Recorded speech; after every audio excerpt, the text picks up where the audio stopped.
Let's take a breath together.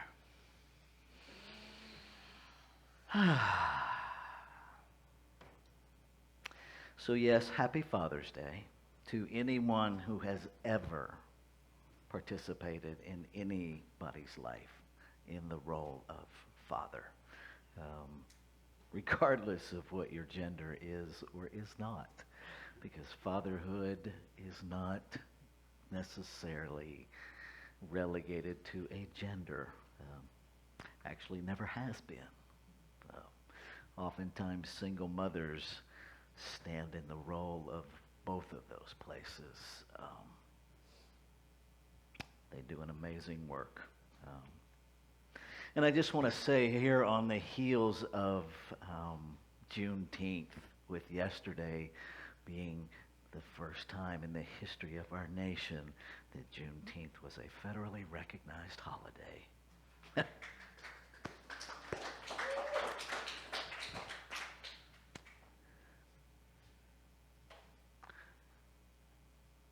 I want to particularly say Happy Father's Day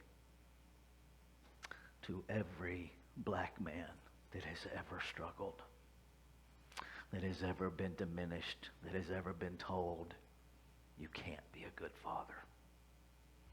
Let's throw that lie out today. And I want to also acknowledge, it's hard to get these words out. I want to acknowledge every child in our African American community today who doesn't have a father to say Happy Father's Day to because of unjust, unnecessary violence perpetrating the death of their fathers in this country. We can do better. Let's take another breath together. Okay. The soul's call. Evolution. This talk could be subtitled, What do the crocodiles and the birds know that we don't? Birds, crocodiles, it's a little bit iffy whether they were actually part of the dinosaurs or not, but birds, definitely. 150 million years we trace back the bird. So why is it every other form of dinosaur is gone except the bird? What did the bird know that the rest of them didn't get? See, there's something there, folks. Right? Carl Jung says this: who looks outside dreams, who looks inside awakens. Right? Who looks outside dreams, who looks inside awakens. And perhaps what the bird did was both. Perhaps the bird looked outside to what was happening post-meteor collision and looked inside without question, without delay, without a conversation, and simply followed whatever knowing it encountered when it looked inside to adapt and change and evolve so that it's still here today.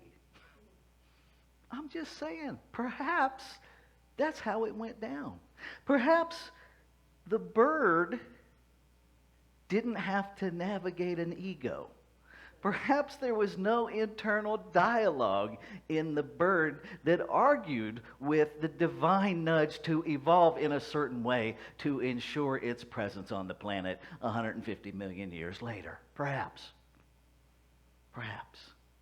And perhaps we misunderstand our role in this evolutionary process. I just finished a metaphysical Bible class with Dr. Coleman, Dr. Will Coleman. Brilliant professor. Just brilliant. Speaks fluent Hebrew. And we spent 5 weeks on the first chapter of Genesis. Because it's that rich and it's that deep. And much to the chagrin of those who follow the Bible literally, it doesn't start off with "in the beginning God created." It starts off with "in beginning created God." Very different scenario. And then the days of creation unfold to explain that humanity is actually creating the idea of a deity in order to attribute creation to something. This idea that there is a white man who lives in the clouds that operates with a scorebook and a map of creation that literally occasionally goes off his meds and punishes his own creation. Let that shit go. Really, I can't call it anything other than crap, because that's what it is. Now, I don't mean to offend anyone, and I know I already have. But that is not my intention. My intention is to call us beyond the limitations of our socialization, to examine what's always been there. What the bird knew, what the bird refused to argue with. That there is a divine process unfolding, and we are not the ones to control it. Take dominion over the earth did not mean, dear white men, you are now in charge of everything. That's not what that means. It means to take care of, to work in concert with, to work in harmony with.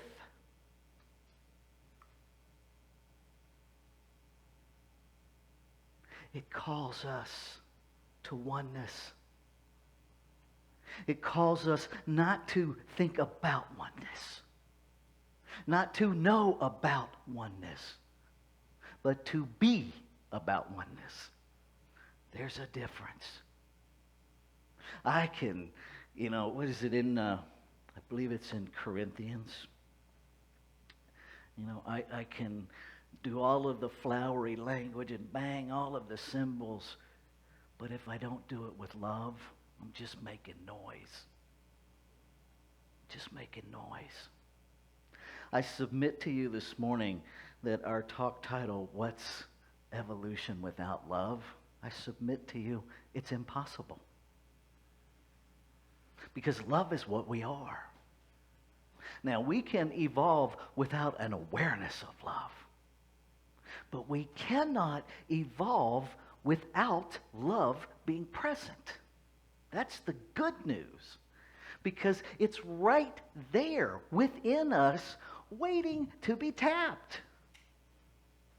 It's just like when you turn on your faucet, not one of you stands there and does a spiritual mind treatment to create water in your pipes in order to get it when you turn the tap on. It's already there. Electricity was already here before we discovered it. We didn't create electricity. We discovered electricity. We tapped it. We learned how to use it. Right? Love is already in you. Turn on the tap. Turn it on wide open. Because here's the good news. It's infinite. There is no drought in the lake of love. Let it flow. Let it flow. Evolve. Evolution. Evolution is a tricky thing. Because in this human brain, we want to lock it in. Right? It's like this evolutionary game show. right? We get the answer, we have all of the choices, and I'm going to lock it in. And we lock in our answer. We lock in our state of evolution. And then we want to stay right there, right? So I have a couple of slides this morning to help us look at this thing of evolution and lighten it up a bit. And so we start off as the seed. This is the life. I could stay here forever, right? It's our comfort zone. And we like that seed place. We like knowing that everything we need to grow us was born in us. And then something starts to happen.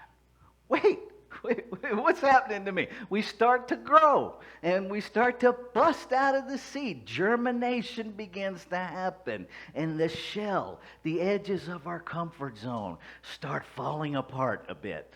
Yes? And then, all of a sudden, oh God! The comfort zone collapses. We are in a free fall of newness that we experience as pain. And how many of us go to that place internally of, just kill me now. I don't want to do this.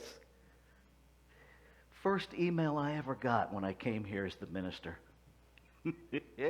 I still have it because I so appreciate this individual's authenticity and honesty. You are brilliant.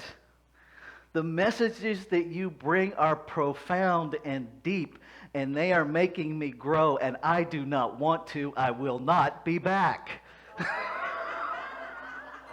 Awesome! Right? I can live with that level of honesty.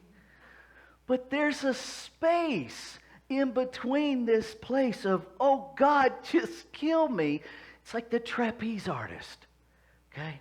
There is a space in between when you let go of your trapeze and catch the next one. That's this space. That's this space where our ego does not have a clue how to navigate the unknown, and it just flips out. Okay? It just flips out. Well, here's what happens. All of a sudden, we're like, literally, right? We reach a place where we have changed, and we're like, didn't see that coming. All of a sudden, we have the job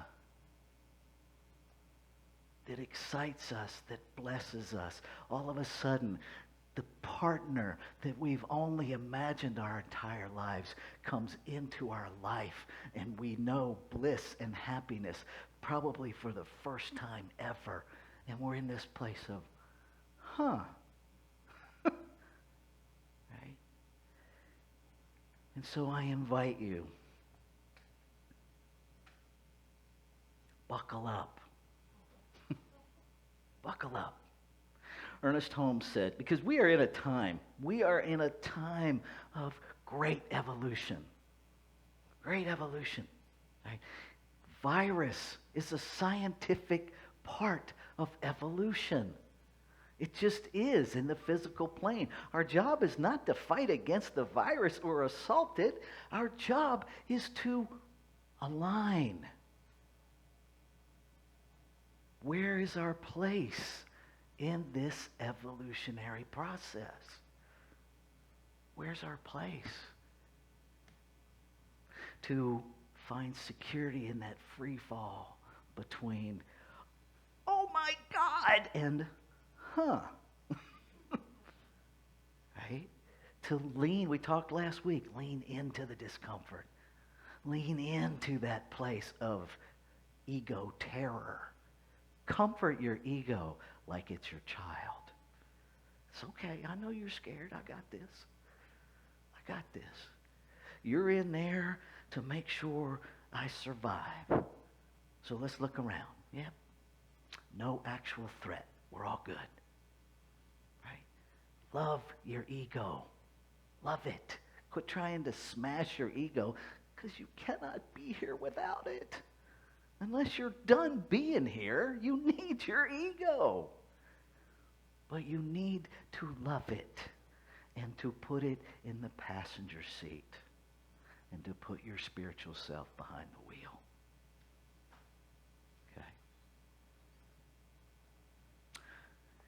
Ernest Holmes said of community as it was growing and changing. 1952, in one of his Beverly Hills lectures, he said this: "Our movement will depend not on a talk such as I am giving now. Our evolution, what it will mean to the world, will not depend on the books we write. It will depend on what we do with it." What we do with this teaching. Not what we say about it, not what we think about it, not what we write about it, what we do with it. Practical application. The same thing holds true about this community. We are in an evolution. We are in a rebuilding phase. And so how we rebuild, how we reestablish, how we evolve won't be based on what we say about it or what we write about it or what we think about it. It'll be based on what we do about it. Right? So thank each of you for doing something and showing up this morning. Thank you, Dell, for running the live stream. Thank you, Hillary, for running the PowerPoint. Thank you, musicians, for showing up and being musicians and lifting up our congregation. Thank you, Deborah, for being our practitioner. Thank you, Board of Trustees, for taking care of the fiscal. Thank you, everybody who is logged in online. How do we want to move from here? What do we want to be? Not post-pandemic. What do we want to be now? And then later, guess what the question will be? What do we want to be now? It's always now. Okay? What I can tell you is that love is in you. It is the very makeup of your being. Ask it from there. How does love in me want to evolve? How does love in me want to show up in community at Sierra Center for Spiritual Living? How does love want to show up as me in community in Grass Valley, in Nevada City, in Nevada County? How does love want to show up as you? Do that. And our evolution will take care of itself. Let's take this into prayer.